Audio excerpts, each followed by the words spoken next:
ನಾನು T B Shekhar, ಸಮಾಜಮುಖಿ ಚಿಂತಕರ ತಂಡದ ಒಬ್ಬ ನಾಯಕತ್ವದ ವಿಚಾರವಾಗಿ ಈ ರೆಡ್ ಕ್ರಾಸ್ ಸಂಸ್ಥೆಗೆ 26ರಿಂದ 28ನೇ ಇಸ್ವಿಗೆ ನಡೆಯುವಂತಹ ಒಂದು ಚುನಾವಣೆಯಲ್ಲಿ 15 ಜನದ ಒಂದು ತಂಡದ ನಾಯಕತ್ವವನ್ನು ವಹಿಸಿಕೊಂಡು ಈ ಕೆಲಸ ಶುರು ಮಾಡಿದ್ದೀವಿ. ನಾಳೆ 22ನೇ ತಾರೀಕು ನಮ್ಮ ರೆಡ್ ಕ್ರಾಸ್ ಸಂಸ್ಥೆಯ ವಾಕ್ ಶ್ರವಣ ದೋಷವುಳ್ಳ ಮಕ್ಕಳ ವಸತಿಯುತ ಉಚಿತ ಶಾಲೆ ಬೆಳಗುಂಬ ಇಲ್ಲಿ ನಡೆಯುವಂತಹ ಚುನಾವಣೆಯಲ್ಲಿ 15 ಜನ ನಾವು ಈ ಒಂದು ಕಾರ್ಯದಲ್ಲಿ ಭಾಗವಹಿಸಿದ್ವಿ. ಅಂದರೆ ಎಲೆಕ್ಷನ್ನಲ್ಲಿ ಕಂಟೆಸ್ಟ್ ಮಾಡ್ತಾಯಿದ್ವಿ. ಹಾಗಾಗಿ ನಮ್ಮ 15 ಜನದ ತಂಡವನ್ನು ನೀವು ಚುನಾಯಿಸಿ ನಮಗೆ ರೆಡ್ ಕ್ರಾಸ್ ಸಂಸ್ಥೆಯಲ್ಲಿ ಹೆಚ್ಚಿನ ಕೆಲಸ ಮಾಡೋದಕ್ಕೆ, ಸೇವೆ ಮಾಡೋದಕ್ಕೋಸ್ಕರ ನೀವು ನಮ್ಮನ್ನು ಸೆಲೆಕ್ಟ್ ಮಾಡಿ ಈ ಒಂದು ಶಾಲೆಯ ಅಭಿವೃದ್ಧಿ ಆಗಿರ್ಬೋದು, ಮತ್ತು ಈಗೇನು ನಾವು ನೋಡ್ತಾ ಇದ್ದೀವಿ ಸ್ಕಿಲ್ ಡೆವಲಪ್ಮೆಂಟಿಂದ ಒಂದು ಕಟ್ಟಡ ಏನಾಗಿದೆ ಈಗಾಗಲೇ ಫೌಂಡೇಶನ್ ಮುಖಾಂತರವಾಗಿ, ನಮ್ಮ ಇನ್ಫೋಸಿಸ್ ಫೌಂಡೇಶನ್ ಮುಖಾಂತರವಾಗಿ ಒಂದು ಕಟ್ಟಡ ಕೂಡ ಆಗಿದೆ. ಅಲ್ಲಿ ಕೆಲಸ ಎಲ್ಲ ನೆರವೇರಿಸ್ಬೇಕಾಯಿತು. ನಾನು ನಿಕಟಪೂರ್ವ ಅಧ್ಯಕ್ಷನಾಗಿ, ಈ ಸಭಾಪತಿಯಾಗಿ ಈ ಒಂದು ಸಂಸ್ಥೆಯಲ್ಲಿ ಕೆಲಸ ಮಾಡಿದ್ದೀನಿ.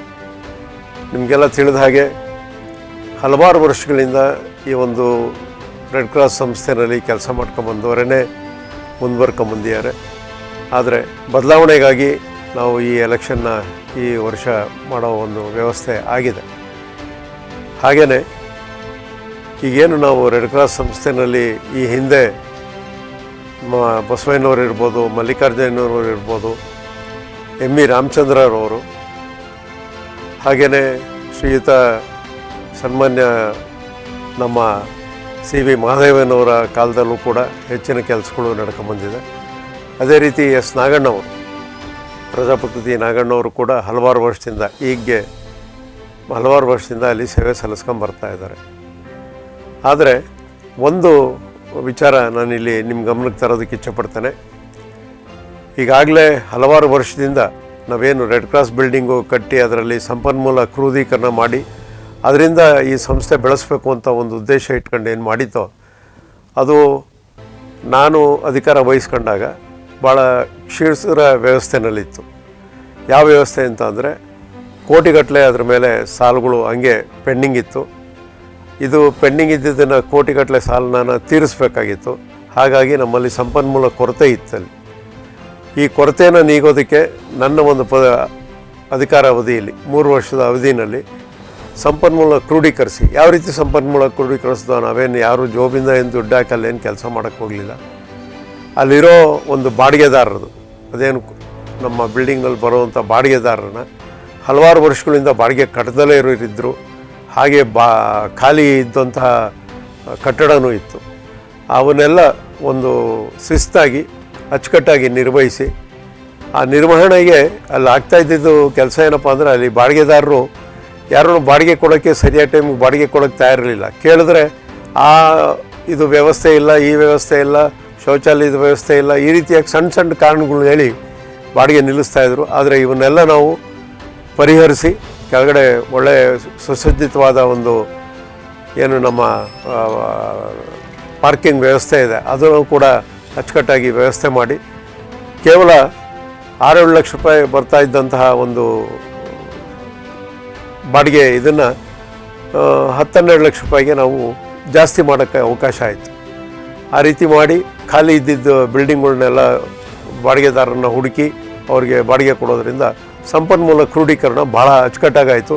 ಈ ಸಂಪನ್ಮೂಲ ಕ್ರೋಢೀಕರಣದಿಂದಾಗಿ ಹಲವಾರು ವರ್ಷದಿಂದ ಇದ್ದಂಥ ಸಾಲದ ಒಂದು ಹೊರೆ, ರೆಡ್ ಕ್ರಾಸ್ ಸಂಸ್ಥೆ ಮೇಲೆ ಇದ್ದಂಥ ಸಾಲದ ಹೊರೆ ಸಂಪೂರ್ಣವಾಗಿ ಕಡಿಮೆಯಾಗಿ ಇವತ್ತು ನಮ್ಮದೇ ಆದಂಥ ಲಕ್ಷಗಟ್ಟಲೆ ನಾವು ಡೆಪಾಸಿಟ್ ಇಡುವಂಥ ಸ್ಥಿತಿಗೆ ನಾವು ಇವಾಗ ತಲುಪಿದ್ದೀವಿ. ಇದೆಲ್ಲ ಆಗಬೇಕಾಗಿದ್ದರೆ ಸಂಪನ್ಮೂಲ ಕ್ರೋಢೀಕರಣ, ಇದರ ಜೊತೆಯಲ್ಲಿ ನಾವೇನು ವಾಕ್ಶ್ರವಣವುಳ್ಳ ದೋಷವುಳ್ಳ ಮಕ್ಕಳ ವಸತಿ ಶಾಲೆನ ನಾವೇನು ಬೆಳಗುಂಬ ಇದರಲ್ಲಿ ಮಾಡಿದ್ದೋ, ಅದಕ್ಕೆ ಸೂಕ್ತವಾದ ಒಂದು ನಾಯಕತ್ವದಲ್ಲಿ, ಒಂದು ಮಾರ್ಗದರ್ಶನದಲ್ಲಿ ನಡೆಯುವಂಥ ವ್ಯವಸ್ಥೆ ಅಲ್ಲಾಗಿರಲಿಲ್ಲ. ಹೇಳಬೇಕು ಅಂತಂದರೆ ಅಲ್ಲಿ ಹಲವಾರು ಜನ ಬಂದು ಆ ಒಂದು ವಸತಿ ಶಾಲೆಯಲ್ಲಿ ಅವರವರ ಹುಟ್ಟುಹಬ್ಬಗಳು ಇವೆಲ್ಲ ಆಚರಣೆ ಮಾಡ್ಕೊತಾ ಇದ್ದರು.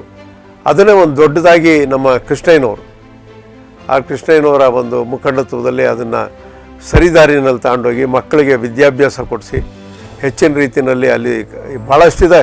ಹೇಳಬೇಕು ಅಂತಂದರೆ ಅಲ್ಲಿ ನಮಗೆ ಗೌರ್ಮೆಂಟಿಂದ ಏನೂ ಗ್ರ್ಯಾಂಟ್ ಬರ್ತಾ ಇರಲಿಲ್ಲ. ಹಾಗೂ ಕೂಡ ನಾವು ರೆಡ್ ಕ್ರಾಸ್ ಸಂಸ್ಥೆ ಮುಖಾಂತರವಾಗಿ ಅಲ್ಲಿ ಗ್ರ್ಯಾಂಟು ಬರ್ದಲೇ ಇದ್ರೂ ಅವ್ರಿಗೆ ಹೊಸ ಟೀಚರ್ಸ್ಗೆ ಇವರಿಗೆ ವ್ಯವಸ್ಥೆ ಮಾಡಿ ಅದನ್ನು ಒಂದು ಒಳ್ಳೆ ಮಟ್ಟದಲ್ಲಿ ನಮ್ಮ ತುಮಕೂರು ಡಿಸ್ಟ್ರಿಕ್ನಲ್ಲೇ ಒಳ್ಳೆ ಮಟ್ಟದಲ್ಲಿ ಆ ಸ್ಕೂಲ್ನ ನಿರ್ವಹಿಸೋದಕ್ಕೆ 100% ರಿಸಲ್ಟ್ ಬರೋದಕ್ಕೂ ನಮ್ಮ ಕೃಷ್ಣಯ್ಯನವರು ಕಾರಣೀಭೂತರಾಗಿದ್ದರು.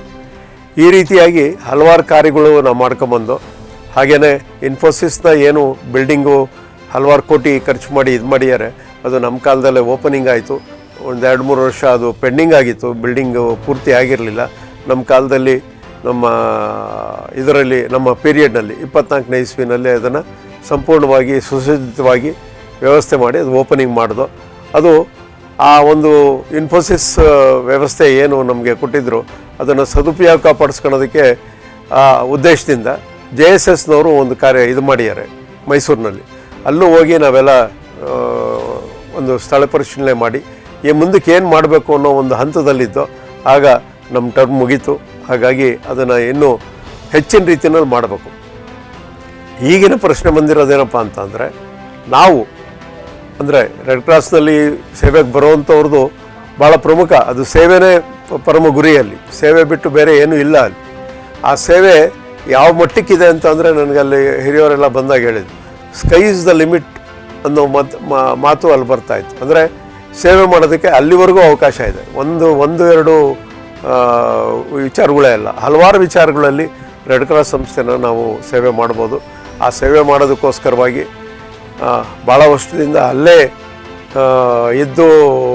ಇದ್ದಂಥವ್ರಿಗೆ, ಅಂದರೆ ಹಲವಾರು ಟರ್ಮ್ಗಳಲ್ಲಿ ಕೆಲಸ ಮಾಡ್ತಾ ಇಂಥವ್ರು ಬಿಟ್ಟು ಇನ್ನೂ ಹೆಚ್ಚಿನ ರೀತಿಯಲ್ಲಿ ಯುವಕರಿಗೆ ಅವಕಾಶ ಕೊಡಬೇಕು ಅನ್ನೋ ಒಂದು ನನ್ನ ಉದ್ದೇಶ ಇತ್ತು. ಆ ಉದ್ದೇಶದ ಮುಖಾಂತರವಾಗಿ ಇವತ್ತು ನಮ್ಮಲ್ಲಿ ಈ 15 ಜನ ನಾವೇನು ಸ್ಪರ್ಧೆ ಮಾಡಿದ್ದೀವಿ, ಭಾಳ ಯುವಕರನ್ನ ನಾವಲ್ಲಿ ಅವಕಾಶ ಮಾಡಿಕೊಟ್ಟಿದ್ದೀವಿ. ಆ ಯುವಕರ ಒಂದು ಪಡೆಯಿಂದ ಇನ್ನೂ ಹೆಚ್ಚಿನ ಮಟ್ಟಕ್ಕೆ, ಇನ್ನೂ ದೊಡ್ಡ ಮಟ್ಟಕ್ಕೆ ಈ ಒಂದು ರೆಡ್ ಕ್ರಾಸ್ ಸಂಸ್ಥೆಯನ್ನು ಬೆಳೆಸಬೇಕು ಅನ್ನೋ ಉದ್ದೇಶ ಇಟ್ಕೊಂಡು ನಾವೆಲ್ಲರೂ 15 ಜನ ಸ್ಪರ್ಧೆ ಮಾಡಿದ್ದೀವಿ. ದಯಮಾಡಿ ಎಲ್ಲರೂ ಕೂಡ ನಮ್ಮ ಒಂದು ಈ 15 ಜನದ ಒಂದು ತಂಡಕ್ಕೆ ವೋಟಿಂಗ್ ಮಾಡಿ ನಮ್ಮನ್ನು ಚುನಾಯಿಸಿ ಆ ಕೆಲಸ ಮಾಡೋದಕ್ಕೆ ನೀವೆಲ್ಲ ಅನುಕೂಲ ಮಾಡಿಕೊಡ್ಬೇಕು ಅಂತ ಹೇಳ್ತಾ, ನನ್ನ ವೈಯಕ್ತಿಕವಾಗಿ ಅಂದರೆ ನಾನು 15 ಜನದಲ್ಲಿ 28ನೇ ನಂಬರು ನನ್ನ ಸೀರಿಯಲ್ ನಂಬರ್ ಆಗಿದೆ. ನಾನು TV ಶೇಖರ್. ಹಾಗೆ ನನ್ನ ಚಿಹ್ನೆ ಅದರಲ್ಲಿ ಹೆಲ್ಮೆಟ್ ಚಿಹ್ನೆ. ದಯಮಾಡಿ ಎಲ್ಲರೂ ಕೂಡ ನಮ್ಮ ಒಂದು ತಂಡದ 15 ಜನಕ್ಕೂ ನೀವು ಪ್ರೋತ್ಸಾಹ ನೀಡಿ ನಮ್ಮನ್ನು ಚುನಾಯಿಸಬೇಕು ಅಂತ ನಿಮ್ಮಲ್ಲಿ ಕಳಕಳಿಯಾಗಿ ಮನವಿ ಮಾಡ್ತಾಯಿದ್ದೀನಿ.